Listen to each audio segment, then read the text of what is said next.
दोस्तों नमस्कार, मेरा नाम नवीन सलोनिया है, मेरठ से हूं और आज दुनिया के सबसे शानदार बिजनेस में हम आपका स्वागत करते हैं। हेल्थ और वेल्थ की दुनिया में आपका स्वागत है। आज भी मैं आपको बताना चाह रहा हूं कि आदमी पूरी जिंदगी पैसे के चक्कर में भागता है और पैसे के चक्कर में सबसे इंपॉर्टेंट चीज जो होती है स्वास्थ्य, उसको खो देता है और उसी स्वास्थ्य को बनाने के चक्कर में जो पैसा कमाया सारा उसको लगा देता है और बाद में जो बचता है उसके पास कुछ नहीं बचता। तो मैं आज आपको ये बताऊंगा कि इस सिस्टम में आने के बाद ये गारंटी है कि हेल्थ तो आपकी पहले से अच्छी हो जाएगी और पैसा तो यहाँ गिफ्ट में आता है। लेकिन उससे पहले मैं जो कुछ बातें आपसे करूंगा, आज ऐसी बातें करूंगा जिससे आपका पर्पज क्लियर हो कि मुझे ये काम क्यों करना चाहिए, क्योंकि जो आज हम काम कर रहे हैं उससे मेरी दिनचर्या चल रही है। मैं इस काम को करूं तो क्यों करूं, अगर वो क्यों वाला चैप्टर क्लियर हो जाए तो मेरे ख्याल से इस काम को करने में हमें आसानी हो जाएगी। तो मैं कुछ बेसिक बातें अभी आपसे डिस्कस करूंगा कि वो काम क्यों करना चाहिए। अभी एक टाइम्स ऑफ इंडिया का सर्वे हुआ, उसमें दिया था कि 1940 के अंदर एक परिवार 10 रुपए में चल जाया करता था। ज्वाइंट फैमिली हुआ करती थी, लोग खर्च करके इसमें से बचा भी लेते थे पैसे। हुआ क्या, 1960 आया, 20 साल हम आगे को बढ़े, परिवार बढ़ गए और खर्चे में जीरो बढ़ गई। वही खर्चा 100 रुपए में चलने लगा। हम 20 साल और आगे को बढ़े, 1980 आया, खर्चे में जीरो और बढ़ गई और 1000 रुपए में चलने लगा। हम 20 साल और आगे को बढ़े, 2000 आया, सरकार ने नारा दे दिया हम दो हमारे दो और खर्चा चलने लगा 10,000 रुपए में। आज हम सर 2020 में खड़े हैं, क्या परिवार 10,000 रुपए में चल पाता है? नहीं चल पाता। आज की डेट में परिवार चलाने के लिए कम से कम 1 लाख रुपए चाहिए। क्यों चाहिए 1 लाख रुपए? क्योंकि अगर आपके दो बच्चे अच्छे स्कूल में अच्छी एजुकेशन में पढ़ रहे हैं तो मेरे ख्याल से 50-60 हजार रुपए तो उन पे खर्च हो जाता है, 30-40 हजार रुपए। इसमें भी आपकी दाल रोटी चलेगी, मौज मस्ती नहीं चलेगी। अब आप इस ग्राफ को देखो, लोग शोर मचा रहे हैं कि साथ महंगाई बढ़ रही है, महंगाई बढ़ रही है। आप इस ग्राफ को देख के क्या लगता है, महंगाई बढ़ रही है? महंगाई तो उसी रफ्तार से बढ़ रही है जिस रफ्तार से उसको बढ़ना। अगर कुछ नहीं बढ़ रहा तो हमारी इनकम के सोर्स नहीं बढ़ रहे। जिनके पास पैसा उसे लगती है महंगाई। महंगाई किसको लगती है? जिसके पास पैसा नहीं है। बाजार में सौदेबाजी कौन कर रहा है? जिसके पास पैसा नहीं है। जिसके पास पैसा है वो कभी किसी चीज का रेट पूछता है? वो मॉल में जाता है, ट्रॉली भरता है एक तरफ से और बिल पेमेंट कर देता है। वो कभी किसी चीज के रेट नहीं पूछता। रेट कौन पूछता है? जिसके पास पैसा नहीं है। बाजार में 10-10 रुपए कौन बचा रहा है? जिसके पास पैसा नहीं है। एक आदमी ऐसा बताइए जो 10-10 रुपए बचा के अमीर बनाओ। अमीर कौन बने हैं? कमाने वाले, बचाने वाले नहीं। और हम रास्ता कौन सा ढूंढ रहे हैं? बचाने का। क्यों? क्योंकि हमें बचपन से एक चीज पढ़ाई गई कि जितनी चादर उतने पैर पसारो। किसी ने ये नहीं कहा कि चादर का साइज बढ़ाओ। हमें अपना इनकम का साइज बढ़ाना पड़ेगा। सब बढ़ाना चाहते हैं लेकिन रास्ता नहीं पता। इनकम सब बढ़ाना चाहते हैं लेकिन रास्ता नहीं पता। अब रास्ता कौन बताएगा? एक बहुत बड़े अर्थशास्त्री हुए हैं जिनका नाम है रॉबर्ट टी कियोसाकी। इन्होंने कहा दुनिया में 4 रास्ते हैं पैसा कमाने के। चाहे तो आप एम्प्लॉय बन जाएं, चाहे आप सेल्फ एम्प्लॉय बन जाएं, चाहे आप बिजनेसमैन बन जाएं और चाहे आप इन्वेस्टर बन जाए। ये 4 कैटेगरी है पैसा कमाने की। ये वाली जो कैटेगरी है, ये वाली कैटेगरी अलग है और ये वाली कैटेगरी अलग है। ये लोग दुनिया में, इधर के जो लोग हैं वो 95% लोग हैं। 95% लोग या तो नौकरी करते हैं या खुद का काम करते हैं। लेकिन 5% लोग कौन से हैं? जो या तो बिजनेस करते हैं या फाइनेंस करते हैं। लेकिन फर्क क्या है? इन 95% लोगों के पास सिर्फ 5% पैसा है दुनिया का और इन 5% लोगों के पास दुनिया का 95% पैसा। जबकि देखा जाए तो जितने भी पढ़े लिखे लोग हैं किधर हैं? सब इधर है। और पैसा किधर है? उधर है। यानी कि इनके पास पैसा क्यों नहीं है, इनके पास पैसा क्यों है? जबकि देखा जाए तो जितने भी पढ़े लिखे लोग हैं सब किधर है? इधर है और पैसा उधर है। इसका मतलब क्लियर हो गया कि पढ़ाई लिखाई से तो पैसा नहीं आता। अगर पढ़ाई लिखाई से पैसा आता तो पैसा इधर होना चाहिए था, लेकिन पैसा तो उधर है। इसका मतलब यह होगा कि पढ़े लिखे लोग पैसे वालों के लिए काम करते हैं। अब इनके पास पैसा क्यों नहीं है, इनके पास पैसा क्यों है? रॉबर्ट टी कियोसाकी जी ने 3 कारण बताए। पहला कारण, इधर के जो लोग हैं वो अकेले काम करते हैं। इंडिविजुअल काम करते हैं, अकेले काम करते हैं। यानी कि इनको कोई भी दुकानदार है या डॉक्टर है या सीए है, एडवोकेट है, उसको उसका काम खुद ही करना पड़ेगा, इंडिविजुअल काम करना पड़ेगा। जब इंडिविजुअल काम करना पड़ेगा, उसके पास जो टाइम है वो लिमिटेड है, लिमिटेड टाइम है। अब लिमिटेड टाइम है तो लिमिटेड ही पैसा है। तीसरी चीज, सबसे इंपॉर्टेंट चीज क्या है? एक्टिव इनकम है। यानी कि काम करेंगे तो पैसा आएगा, काम नहीं करेंगे तो पैसा नहीं आएगा। जब तक हम इस दुनिया में हैं तब तक पैसा आएगा, इस दुनिया में नहीं तो पैसा नहीं आएगा। लेकिन जो इधर के लोग हैं ये क्या करते हैं? पहली तो बात, ये खुद नहीं काम करते, इनकी टीम काम करती है, ये लोगों से कराते हैं।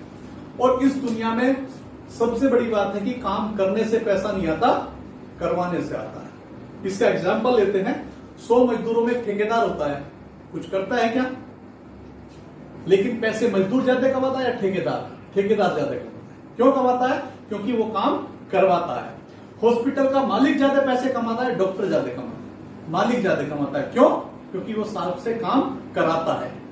अब इसकी टीम काम करती है तो इनके पास जो टाइम है अनलिमिटेड है, अनलिमिटेड टाइम है। अनलिमिटेड टाइम है तो अनलिमिटेड ही पैसा है। और तीसरी चीज, इनके पास पैसिव इनकम है।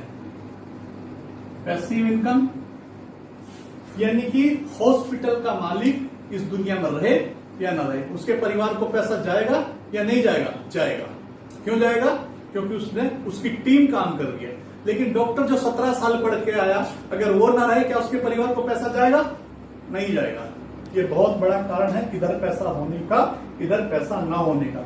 यानी इनको तब तक पैसा आएगा जब तक काम करेंगे, इनको जब भी पैसा आएगा जब काम नहीं करेंगे, इनको जब तक पैसा आएगा जब तक इस दुनिया में, इनको जब भी पैसा आएगा इस दुनिया में नहीं होंगे। अब क्या होगा? कुछ लोग इधर से इधर जाना चाहते हैं। सब लोग जाना चाहते हैं? यस। अब जाना चाहते हैं तो क्या है?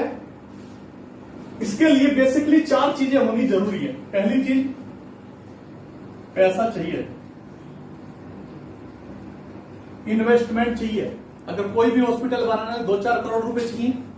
yes. लेकिन अगर 2-4 करोड़ रुपए हमारे पास होते तो क्या हम यहां होते? यानी कि पैसा होना जरूरी है अगर आपको बिजनेस करना है, सिस्टम खड़ा करना। दूसरी चीज, उस बिजनेस के साथ साथ उसका ज्ञान भी होना जरूरी है, नॉलेज होनी जरूरी है आपके पास। तीसरी चीज, उस बिजनेस का अनुभव आपके पास होना चाहिए। और चौथी चीज, सबसे इंपॉर्टेंट चीज, कि आपको रिस्क लेने की क्षमता। पैसा लगाया और वो डूब गया तो चेहरे पे सिकन नहीं होनी चाहिए, तब तो आप बिजनेस कर सकते हैं। और अगर ये चारों चीजें आपके पास नहीं है तो कोई रास्ता है आपके पास? सिर्फ एक रास्ता है दुनिया में। अगर आपके पास ये चारों चीज नहीं है, आपके पास पैसा नहीं है, आपके पास नॉलेज नहीं है, आप रिस्क लेने की क्षमता नहीं है आपके अंदर, तो सिर्फ एक ही रास्ता है जिसको कहते हैं डायरेक्ट सेलिंग।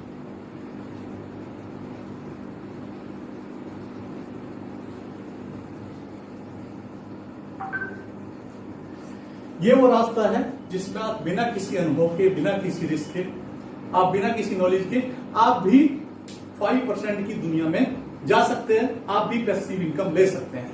तैयार हैं आप इसके लिए? तो डायरेक्ट सेलिंग होती क्या है? अभी तक मैं आपको समझा रहा था पर्पज, कि आपका पर्पज क्लियर हो।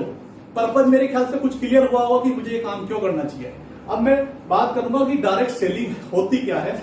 जब भी हम कोई सामान खरीद रहे होते हैं तो हम एक कस्टमर होते हैं, और कोई भी सामान खरीदते हैं तो कहीं ना कहीं पे मैन्युफैक्चर होता है। लेकिन क्या कभी हमें सामान यहां से मिलता है? नहीं मिलता। हम इसको कहां से लाते हैं? हम इसको लाते हैं रिटेलर से। ये इसको कहां से लाता है? इसको लाता है होलसेलर से। इसको कहां से लाता है? डिस्ट्रीब्यूटर से।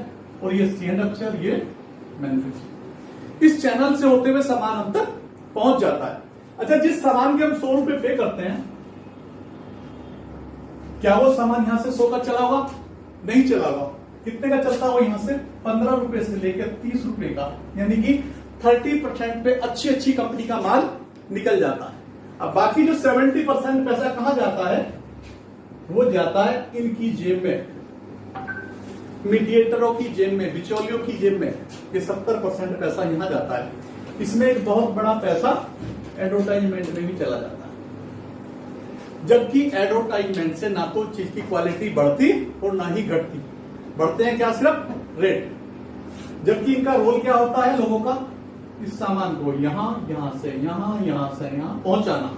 इस बात का 70% पैसा ले जाते हैं। यानी कि अगर हम अपनी इनकम का 1 लाख रुपया खर्च कर रहे हैं तो हमारा 70% पैसा कहां जा रहा है? इन बिचौलियों की जेब में। यानी कि 70,000 रुपए इनकी जेब में चला जाता है, हमारी इनकम का एक बहुत बड़ा हिस्सा। और अगर ये 70% इनकी इनकम इनके पास जाएगी तो अमीर कौन बनेंगे? ये मीडिएटर। यानी कि डायरेक्ट सेलिंग क्या कहती है कि भाई इस पूरे चैनल में सबसे इंपॉर्टेंट कौन है? कस्टमर। अगर मैं इसको हटा दूं तो इसके बिना सारे लोग बेकार हैं। क्यों? यही सबसे ज्यादा लॉस में रहता है, और जब चीज अच्छी लगती है तो 10 लोगों को बताता भी है। और कभी कभी तो क्या होता है, लिवा करके भी लाता है जाकर के। आप भी बहुत सारे लोगों को बाइक पे बिठा के लिवा के लाए होंगे, गाड़ी में बिठा के चल दिलवा के लाता हूं। इसको कुछ फायदा होता है? कुछ नहीं होता, सिर्फ नुकसान थी। अपना पेट्रोल फूकता है, अपना टाइम खराब करता है, लेकिन खुश होता है कि मैं दिलवा करके लाया हूं। लेकिन इस डायरेक्ट सेलिंग सिस्टम में क्या कहते हैं कि भाई पूरे चैनल में जब सबसे इंपॉर्टेंट कस्टमर है तो यही खरीद रहा है सामान को, यही प्रमोट कर रहा है, तो पैसा इनको क्यों बांटा जा रहा है? इस सारे सिस्टम को हटाइएगा, इसको सीधा यहां पे जोड़िएगा, और जो 70% पैसा यहां जा रहा है वो यहां बांट दीजिएगा। इसको कहते हैं डायरेक्ट सेलिंग। यानी कि अपना प्रोडक्ट कस्टमर तक पहुंचाने का एक डिफरेंट तरीका डायरेक्ट सेलिंग। और जो 70% पैसा यहां जा रहा था वो यहां पे बढ़ जाता है। इसी के अंदर अपनी कंपनी आई जिसका नाम है MI lifestyle marketing global private limited, और ये कंपनी बेसिकली चेन्नई से है। इस कंपनी का हेड ऑफिस चेन्नई में, रीजनल ऑफिस हमारा दिल्ली में है। इस कंपनी के जगह जगह प्रोडक्ट सेंटर हैं। अपने जितने भी प्रोडक्ट हैं आयुर्वेद को लेकर के हो, जो आयुष मंत्रालय सर्टिफाइड हैं, और हमारे जितने पर्सनल केयर के प्रोडक्ट हैं, रिसर्च बेस्ड हमारे प्रोडक्ट हैं, हमारी R&D खुद की है, हमारे फार्मूले खुद के, हमारे साइंटिस्ट जो बहुत अच्छे से इस पे काम कर रहे हैं। लेकिन प्रोडक्ट के बारे में वो जानकारी शख्स आपको दे देगा जिस शख्स ने आज आपको इनवाइट किया। लेकिन मैं आपको बात करूंगा अभी इनकम प्लान पे कि आप इसमें बेहतर अर्निंग कैसे कर सकते हैं।